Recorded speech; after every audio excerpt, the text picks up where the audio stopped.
नमस्कार. नेटसर कंपनीच्या वतीने मी आपले सर्वांचे स्वागत करतो. आज आपण आडगाव येथील दूध उत्पादक शेतकरी बैरनाथ शेंडे पाटील यांच्या गायांच्या गोठ्यावरती आलेले आहोत. त्यांनी आपली नेटसर कंपनीची जी पावडर आहे सप्लिमेंट CFC प्लस आणि पेटवेट ऍडव्हान्स ही कशा पद्धतीने वापरली आणि त्यांना काय काय रिझल्ट आला गायामध्ये आपण त्यांच्याकडून जाणून घेऊ. नमस्कार. तुमची ओळख करून द्या. बैरनाथ रामभाऊ शेंडे, राहणार आडगाव, तालुका पाथर्डी.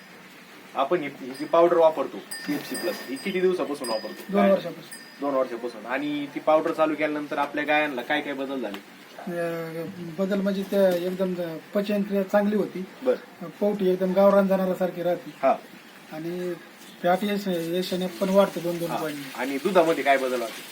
दूध एकदम म्हशी दुधासारखं.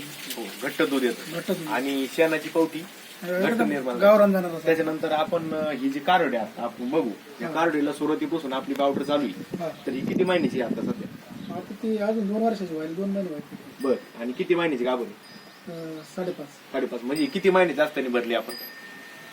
ती काय 15 महिन्याच्या आसपास. म्हणजे आपण जर बघितलं पावडरचा रिझल्ट तर कारवड पण लवकर तयार होतात. लवकर असे आपल्याकडे 2-3 कारवडी आहेत. एक विकली ना ती. एक विकली म्हणजे 12-13 महिन्यात तुम्ही कारवडी भरता. हा. म्हणजे कारवडीला जो जास्त काळ लागत असतो तयार होण्यासाठी तो पण कमी झाला. त्याच्यानंतर दुधामध्ये 15 महिने उभं राहिलं. हा.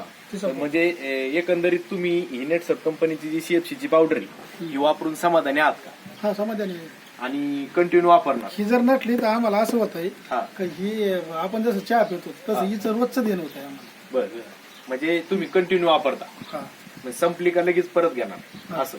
आणि इतर काही जे आपले दूध उत्पादक शेतकरी आहेत त्यांना तुम्ही काय संदेश देऊ इच्छिता? नाही हे तर सांगतो ना, आला नाही तो माणूस. हा. ते जर आला त्याला सांगितलं असतं. म्हणजे इतर लोकांना तुम्ही ही पावडर वापरायला पाहिजे. वापरायला पाहिजे त्यांनी. हा. आणि आणखीन एक याच्यात असं होतंय, माझ्याकडे फक्त तुम्ही जे म्हणले होते का, तर माझ्याकडे फक्त गाय भरायला आणि जनली तरच डॉक्टर थंडी नाही ताप म्हणजे नाही. डॉक्टरचा खर्च पण काय झाला? कमी झाला. त्याच्यानंतर दुधात पण वाढ झाली. आणि सुरुवातीपासून तर गाय ज्यावेळेस गाभण राहते तोपर्यंत दूध एकसारखं निघतं. सारखं निघतं. तर धन्यवाद नेटसर कंपनीला मुलाखत दिल्याबद्दल. आभार.